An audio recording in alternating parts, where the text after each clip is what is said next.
हाँ, देखिए, very good afternoon. यदि रिपोर्टिंग स्पीच पास्ट में हो और रिपोर्टेड स्पीच में habitual, universal truth, principle and law, maths, ऐसा कुछ भी हो तो रिपोर्टेड स्पीच के टेस्ट में कोई परिवर्तन नहीं करते हैं। एग्जाम्पल से बेहतर आप समझ पाएंगे। देखिए कैसे, जैसे मैंने मान लीजिए एक लिखा, mother said honesty is the best policy. Honesty is the best policy. देखिए ध्यान दीजिएगा, mother MOTHER, mother said inverted comma शुरू, honesty HONESTY, honesty is the best policy, honesty is the best policy। ये तो कुल मिला के ये निकल के आ रहा है कि यदि प्रोवर्ब हो, मुहावरे हो, लोकोक्ति हो, है ना, honesty is the best policy, ये क्या है, लोकोक्ति या प्रोवर्ब है। अगर ऐसा कुछ हो, देखिए टेंस कैसे बदलेंगे। अब बाकी के रूल्स तो आपको पता है कि यदि साइड के बाद टू ना लगा हो तो साइड को क्या लिख देते हैं, ज्यों का त्यों। तो साइड को क्या लिख देंगे, साइड लिख देंगे। साइड टू होगा तो टू लिखते हैं। और कंजंक्शन आपको क्या लगाना है, दैट। Mother said that. हम असर्टिव सेंटेंस पढ़ रहे हैं, ध्यान है ना आपको। पार्ट 2 में, पार्ट 3 है आपका इंट्रोडक्शन के बाद ही असर्टिव सेंटेंस के 2 वीडियो बन रहे हैं ना। असर्टिव सेंटेंस में ही आपके एक्सेप्शनल रूल भी है। भले ही रिपोर्टिंग स्पीच पास्ट में हो, लेकिन यदि उसमें यूनिवर्सल ट्रूथ, मुहावरे, लोकोक्ति आदि ऐसी कोई बात आ जाए तो टेंस में परिवर्तन नहीं करते हैं।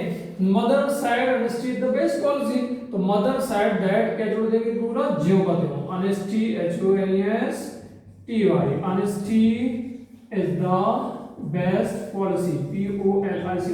अच्छा मुझे बताइए, क्या मैंने कुछ बदलाव किया?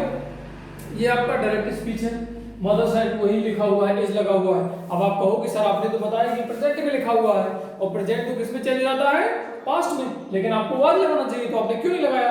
तो आप क्या कहोगे कि यहाँ पे क्या है, मुहावरा है, लोकोक्ति है ना। मुहावरा लोकोक्ति सुने हो ना। तो ये चीजें हैं, और भी जैसे हैप्चुअल हो, यूनिवर्सल ट्रूथ हो, तो इन चीजों में क्या करना है आपको, कुछ भी परिवर्तन, टेंस में परिवर्तन करना ही नहीं है किसी प्रकार का। तो ये बात ध्यान में रखिए। अभी और एग्जांपल की सहायता से समझने का प्रयास करते हैं। चलोगे ना। हाँ देखिए क्या है, जैसे मैं कुछ लिख रहा हूं, जैसे मैंने लिखा ही सेड, ध्यान समझिएगा, ही सेड टू मी, चलो मैं इतना जोड़ लेता हूं। ही सेड टू मी, उसने मुझसे कहा, क्या कहा, the sun rise in the east, the sun rises RISES rises in the east. इसका क्या मतलब है, सूर्य पूर्व में होता है। इन्वर्टेड, यहाँ में इन्वर्टेड कॉमा लगेगा, डबल इन्वर्टेड कॉमा। तो देखिए सूरज पश्चिम में तो कभी उगेगा नहीं, उगेगा तो पूर्व में भी। यूनिवर्सल ट्रूथ है, सार्वभौमिक सत्य है। तो इसका इनडायरेक्ट क्या बनाएंगे? अब आप यहाँ पे ध्यान दीजिए, साइड 2 लिखा हुआ है, तो साइड 2 जहाँ पे लिखा हुआ वहाँ पे आपको पता है टोल्ड लगा देते हैं। ये मैंने असर्टिव सेंटेंस के शुरू में बताया, पहला इसके पहले का वीडियो देख लीजिएगा, क्लियर हो जाएगा अगर आपको नहीं समझ में आ रहा। ही टोल्ड दैट, अरे यार दैट लिख दिया तो फिर मी कहाँ जाएगा भैया? अरे नहीं, मी भी आएगा, टू मी नहीं आएगा बस, क्योंकि टू मी की जगह है, टू की जगह है, साइड टू की जगह तो अपन ने टोल्ड लिखा। क्या लिखा? टोल्ड। समझ में आ रही बात? ही टोल्ड मी दैट, और बाकी जो का देखो बता देंगे, इन्वर्टेड कॉमा हटा के, द सन, और प्रेजेंट इंडेफिनिट में बना हुआ है, राइजेस इन द ईस्ट। ठीक है, the sun rises in the east, और ये क्या हो गया, फुल स्टॉप। चलो यूनिवर्सल ट्रूथ है, ये कैसा है, यूनिवर्सल ट्रूथ है। एग्जांपल देख रहे हैं, समझने का प्रयास कीजिएगा। इसके बाद जैसे मैंने एक और सेंटेंस कहा, जैसे मैंने कहा आशा, ऐसे आशा सेड टू हर मदर। आशा ने अपनी माँ से कहा, क्या कहा कि भैया वर्क इज वर्शिप, अर्थात कर्म ही पूजा है। माँ ने कहा बेटा पूजा कर लो, तो उसने कहा माँ नहीं, वर्क इज वर्शिप, कर्म ही क्या है, पूजा है। मैं अपना होमवर्क कर रही हूँ, काम कर रही हूँ, वही मेरे लिए क्या है, मेरी पूजा है। तो ये भी क्या है, एक प्रकार से सार्वभौमिक सत्य है। तो आशा, अब देखिए सेड 2 लिखा हुआ है, तो 2 हटा कर क्या जोड़ेंगे, सबसे पहले टोल्ड। आशा टोल्ड हर मदर, ध्यान समझिएगा, आशा टोल्ड हर मदर। और आपको पता है दैट कंजंक्शन के रूप में प्रयोग करते हैं, दैट तो हमेशा याद रखिएगा, असर्टिव सेंटेंस में हर जगह दैट लगाते हैं, दैट, और बाकी जो का तो जोड़ दीजिए ना, वर्क इज वर्शिप। यहाँ तक एमपी बोर्ड की बात करें या अन्य बोर्डों की, तो एक एग्जांपल बड़ा फेमस है, मैं देखता हूँ, मुझे याद नहीं आ रहा शायद, हाँ देख रहा हूँ। All the glitters is not gold, बड़ा फेमस एग्जांपल है। द टीचर सेड, बार बार आता है। The teacher said, the teacher said, teacher ने कहा, क्या कहा? ऑल, ऑल, ध्यान समझिएगा, all the glitters, all the glitters, all the glitters, all the, ये है, all the glitters is not gold, is not gold। यहाँ पे जो all लगा हुआ है वो बात समझ, ध्यान से समझने का प्रयास कीजिएगा। आप सोचें कि सर R क्यों नहीं लगा है, तो एक अलग चीज है यहाँ पे।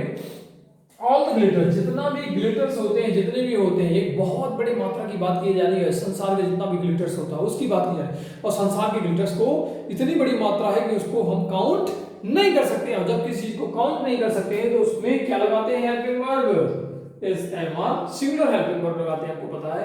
जैसे कि अगर एक मार्कर के साथ में तो इज लगा लोगे, मैं कहूं सारे संसार के मार्कर, तो सारे संसार के मार्कर के साथ भी क्या लगाओगे?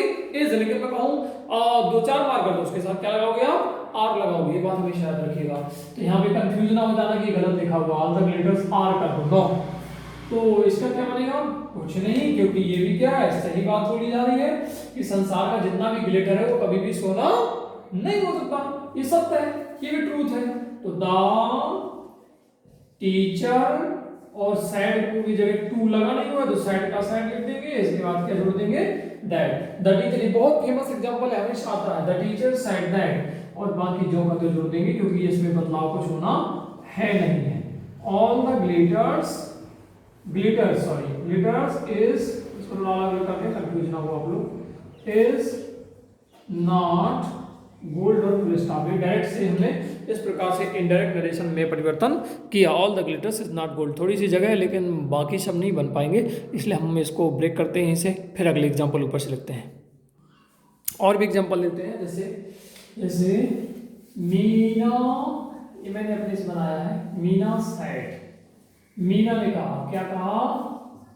द डॉग बार्क्स, मीना ने कहा कुत्ता भौंकता है। बहुत ध्यान से समझिएगा, ये क्या है? डायरेक्ट स्पीच कह लो, DIRECT, डायरेक्ट स्पीच कह लो, डायरेक्ट नरेशन कह लो, एक ही बात है, उसमें कोई फर्क नहीं पड़ता है, ठीक है? Direct speech. अब देखिए, कुत्ता तो भौंकता है, कुत्ता बोलता तो है नहीं, है ना? भौंकना उसका स्वरूप है, आदमी बात करता है।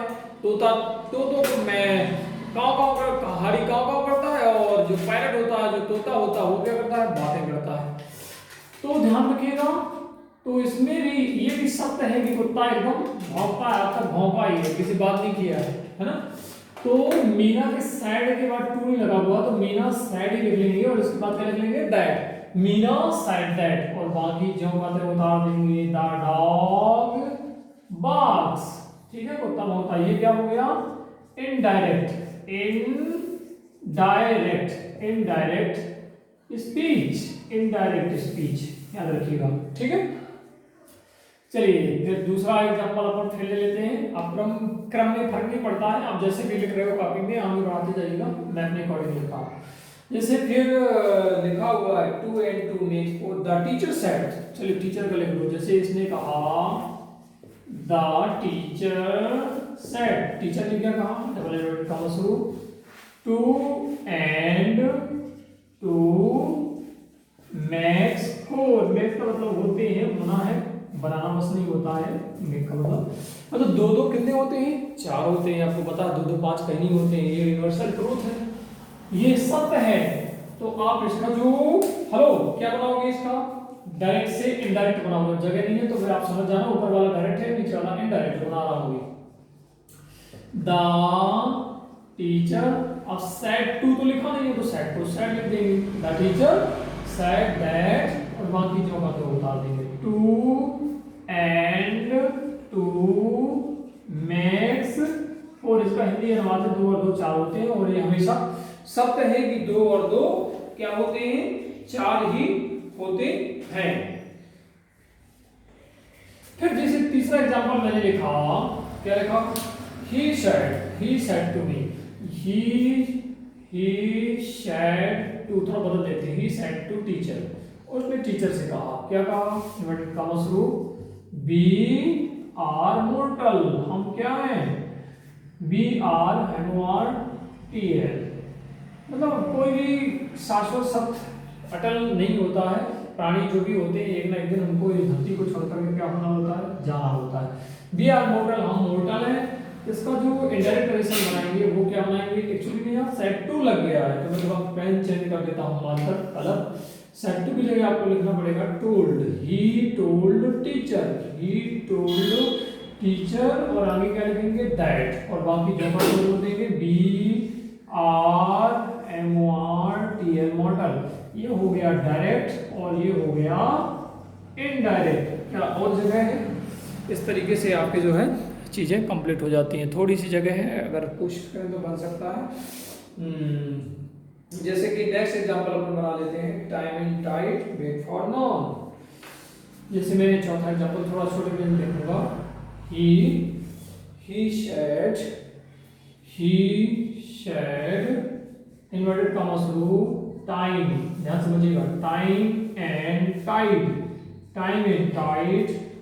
Wait for no man.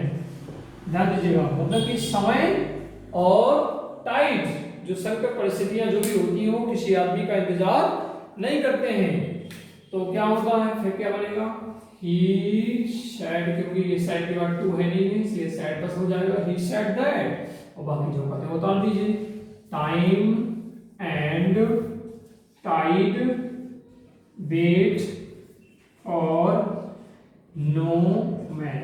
मेरे ख्याल से काफी कुछ समझ में आ गया होगा कि जहाँ पे ट्रूथ की बात हो, यूनिवर्सल ट्रूथ की बात हो, जहाँ पे चीजों की बात हो, एक्चुअल चीज की बात हो, तो वहां पे आप कहीं भी टेंस को परिवर्तित नहीं करेंगे, केवल क्या लगाएंगे, दैट लगाएंगे और चीजें इसी तरीके से। हाँ, नीचे अगर कोई दिक्कत नहीं, ही सेड दैट आपको पता है कि ऊपर ऊपर के दिख रहा है तो आप काफी अनुमान लगा के लिख लेंगे, he said that time in tide wait for none. तो इस तरीके से एक्सेप्शन के जितने सेंटेंस थे उतने मैंने एग्जाम्पल कर दिए हैं। फिर एग्जाम्पल तो बहुत सारे हैं, आप कर लीजिएगा। अब थोड़ा सा अदर एग्जाम्पल कल की रिवीजन करवा देता हूँ, थोड़ी बहुत देखते हैं।